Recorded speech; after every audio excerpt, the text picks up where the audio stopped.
दोस्तों, आप सभी का बहुत बहुत स्वागत करती हूँ आपके अपने चैनल नाज़माज़ ऑर्गेनिक गार्डन में। आज की इस वीडियो में हम लोग बात करने वाले हैं पोर्टुलाका, पर्सलिन, 9 o'clock या 10 बजे फूल के बारे में। इसे हम कई नामों से जानते हैं। अगर आपके पौधे में बरसात में इस तरह से फ्लावरिंग नहीं हो रही है तो कुछ बातों का अगर आप ध्यान देते हैं तो आपका भी प्लांट फूलों और कलियों से भर जाएगा। यहाँ पर आप देख सकते हैं मेरे प्लांट पे कितने ज़्यादा फूल और कलियाँ आए हुए हैं। पूरा ही प्लांट फूलों से भरा हुआ है। हर एक पॉट में आपको पोर्टुलाका के, पर्सलिन के फ्लावर्स आपको नज़र आते होंगे। रंग बिरंगे फूलों वाला ये पौधा बहुत ही आसानी से आप लगा सकते हैं। इसे कोई बिगिनर भी लगा सकता है। अगर आप गार्डनिंग में प्लांट लगाने के शौकीन हैं, फूलों वाले पौधे लगाने के शौकीन हैं और आपके प्लांट नहीं चलते हैं तो भी पोर्टुलाका या पर्सलिन के प्लांट को आप आसानी से अपने गार्डन में लगा सकते हैं और पूरी गर्मी से लेकर बरसात तक इनमें फूल पा सकते हैं। सर्दियों में ये प्लांट डोरमेंसी पे जाते हैं, लेकिन गर्मियाँ आते हैं फिर से इनमें फ्लावरिंग स्टार्ट हो जाती हैं। पोर्टुलाका या पर्सलिन प्लांट को आप किसी भी पॉट साइज में लगा लेते हैं तो आपके प्लांट में फ्लावरिंग हो जाती है। आप देखोगे छोटे छोटे पॉट में मैंने पोर्टुलाका और पर्सलिन के प्लांट लगाए हुए हैं, हैंगिंग बास्केट बनाए हुए हैं जिसमें बहुत ही अच्छे से फ्लावरिंग कर रहे हैं और कई कलर में मैंने लिए हुए हैं।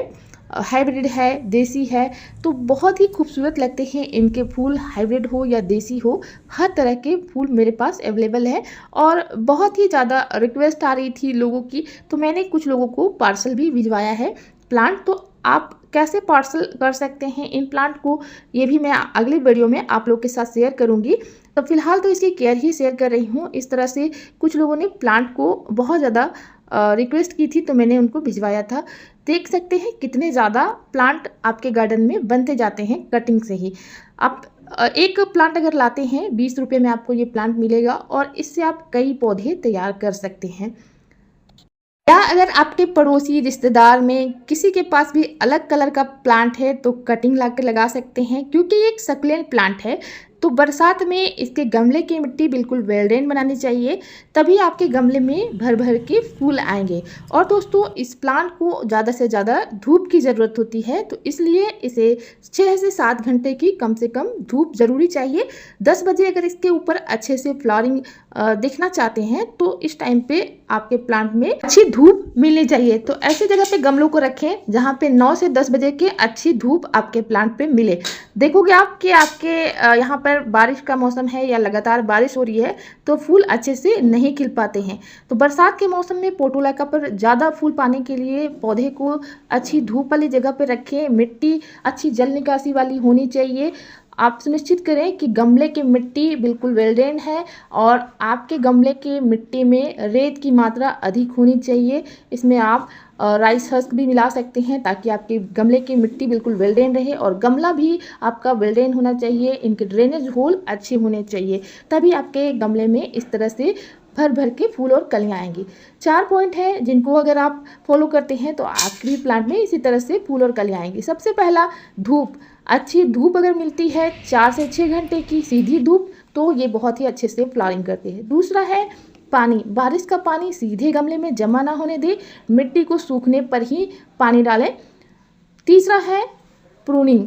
इस प्लांट को आपकी जितनी ब्रांचेस पुरानी हो चुकी हैं, लंबी शाखाएं हो चुकी हैं, उनको कटाई करना ज़रूरी है, प्रूनिंग करना ज़रूरी है। नई शाखाओं पर नई कलियां बनती है। हालांकि हर एक ब्रांच पे आपको कलियां नज़र आ रही होंगी। इसके बाद अच्छी खाद ज़रूरी है इस प्लांट पे। अच्छी खाद के लिए आप घरेलू खाद का भी इस्तेमाल कर सकते हैं। इस तरह से अगर आपके प्लांट पुराने हो चुके हैं आप उनको कट करके हटाइए। जो भी पुराने सूख रहे फूल हैं उनको भी हटाइए। जब हमारे प्लांट के फूल सूख कर मुरझा जाते हैं, यानी कि स्पेंट फ्लावर्स होते हैं, उसके बाद हमारे प्लांट सीड पॉट तैयार करने लगते हैं या फिर इस तरह से फंगस को क्रिएट करते हैं। क्योंकि बारिश लगातार हो रही है हमारे एरिया में, तो बारिश होने से फंगस का भी चांस ज़्यादा रहता है और ये एक सक्लेंट होता है, बहुत ही जल्दी सूख कर ख़राब होने के चांस होते हैं सक्लेंट में बहुत ज़्यादा बारिश की वजह से। और इस तरह से जो फूल सूख कर मुरझा जाते हैं उनको हमारे प्लांट से हटाना बहुत ज़रूरी होता है। और जो भी ब्रांच पुरानी हो रही हैं या लेगेसी ब्रांच हो रहे हैं उनको भी हटाना चाहिए ताकि हमारे प्लांट में भर भर के फूल और कलियाँ आएँ। आप देखोगे कि एक फूल के साथ 2-3 कलियाँ रहती हैं, तो उस ब्रांच को आप कट ना करें। लेकिन जो ब्रांचेस सूख रही हैं, पुरानी हो चुकी हैं, उनको आपको कट कर देना चाहिए ताकि आपका प्लांट फिर से अच्छे से फ्लावरिंग कर सके। देखिए दोस्तों, मैंने पिछले साल ही ये टॉवर बनाया हुआ था और फिर से इसमें ग्रोथ हो चुकी है और बहुत ही अच्छे से फूल और कलियां आ रही हैं। ये मैंने गमले में नेट का सहारा देकर एक टॉवर बनाया हुआ था जो कि बहुत ही खूबसूरती से फ्लावरिंग करते हैं। तो इसमें कुछ वीड्स वगैरह भी निकल आते हैं, तो वीड्स को भी हटाना चाहिए और इसमें हम गुड़ाई नहीं कर सकते हैं, तो हमें लिक्विड फर्टिलाइज़र इसमें डालने चाहिए। इस प्लांट की प्रूनिंग करने के बाद आप इसमें कोई भी अच्छा खाद ज़रूर डाल दें, जैसे कि वर्मी कंपोस्ट हो या फिर आप कोई भी पोटेशियम रिच फर्टिलाइज़र का इस्तेमाल करें, क्योंकि बारिश के पानी में नाइट्रोजन बहुत ज़्यादा होता है और नाइट्रोजन मिलने से हमारे प्लांट की लीफी ग्रोथ ज़्यादा होती है, फ्लावरिंग कम आती है। तो हमें चाहिए कि हम अपने प्लांट पे पोटेशियम रिच फर्टिलाइज़र डालें। पोटेशियम का रिच सोर्स क्या होता है? वैसे तो मार्केट में आपको कई सारे फर्टिलाइज़र मिल जाएंगे, ऑर्गेनिक और केमिकल, तो मैं तो हमेशा घरेलू खाद का इस्तेमाल करती हूँ। जहाँ तक हो सके आप घरेलू खाद का इस्तेमाल कीजिए जो फ्री में आपको अवेलेबल हो जाते हैं।